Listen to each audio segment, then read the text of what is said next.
2026-cı ilin fevralı İranın dövlət yaddaşına ən ağır, bəlkə də ən qara tarix kimi həkk olundu. İsrailin Tehrana endirdiyi o dəqiq hava zərbələri təkcə binaları yox, 37 illik bir epoxanı darmadağın etdi.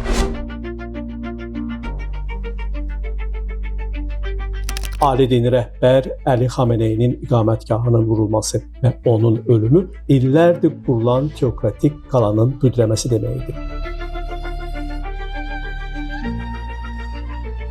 Bu, 1979-cu il inqilabının kodlarına vurulan sarsıdıcı bir zərbə idi. Çünki Tehranın bütün siyasi arxitekturası tək bir adamın, ali rəhbərin dini xarizması və təhlükəsizlik labirintləri üzərində qurulmuşdu. Dünya İranın taleyi necə olacaq sualına cavab axtararkən Tehrandan gözlənilən, amma şok effekti yaradan xəbər gəldi. Martın ilk günlərində Ekspertlər Şurası pərdəni qaldırdı. Yeni rəhbər Müçtəba Xameneydi.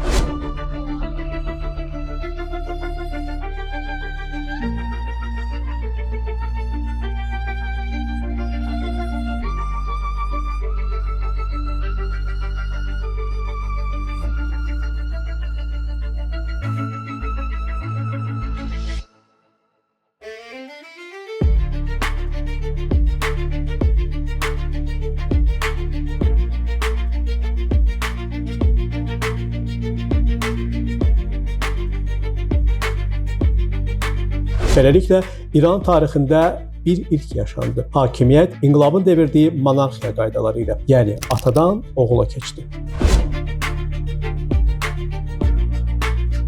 Müçtəba Xameneyi 1969-cu ildə Məşhəddə inqilabın ayaq səsləri altında doğulub. Amma onu formalaşdıran əsas faktor 1980-ci illərin qanlı İran-İraq savaşı oldu. O, Həbib batalyonunda sadəcə əskər deyildi. Gələcəkdə Sepahın elitasına çevriləcək şəxslərlə eyni səngərdə dərin dövlətin təməllərini atırdı. Müçtəbanın gücü kitabxanadan yox, tozlu səngərlərdən, Sepahın qaranlıq otaqlarından gəlir. İran kularlarında gəzən məşhur deyimi xatırlayın. Müçtəbanın əsli rütbəsi çalmada deyil, təhlükəsizlik aparatındakı gizli layihəlikdadır. O illərlə rəsmi vəzifələrdən qaçdı, parlamentdə oturmadı, ekranlarda görünmədi. Amma məhz bu görünməzlik onu İranın ən qorxulu adamına çevirdi. Boz kardinal. 2005-ci ildə Əhmədi-Nəcadın hakimiyyətə gəlişi ilə Müçtəbanın kölgəsi Tehranın küçələrində daha aydın görünməyə başladı. Ali rəhbərin ofisi, Beyt rəhbəri onun əsas qərargahı idi. Bura kəşfiyyat hesabatlarının kəsişdiyi, dövlətin sinir uclarının idarə olunduğu mərkəz idi. Müçtəba illərlə bu hörümçək torunu məharətlə toxudu. 2009-cu ilin yaşıl hərəkatı Müçtəbanın əsl simasını ortaya çıxardı. O, kütləvi etirazları boğmaq üçün sistemi ən sərt təhlükəsizlik rejiminə keçirən əsas fiqur idi. Atası ideoloji liderlik edirdisə, Müçtəba birbaşa əməliyyatçı idi. O, İranı klassik dindarlıqdan daha çox sərt bir təhlükəsizlik qanadı ilə idarə etməyə başladı. Teokratiyada yalnız silah gücü yetmir, həm də dini status lazımdır. Müçtəba bunun üçün Qumun elmi hövzələrində illərlə təhsil aldı. Son illərdə onun adının qarşısına Ayətullah titulunun qoyulması təsadüfi deyildi. Bu, 2026-cı ildəki taxt-tac dəyişikliyinə hesablanmış bir PR gedişi idi. Lakin Qumun yaşlı ruhaniləri hələ də ona şübhə ilə baxır. Müçtəba həqiqətənmi müctəhiddir, yoxsa sadəcə uniformasız general?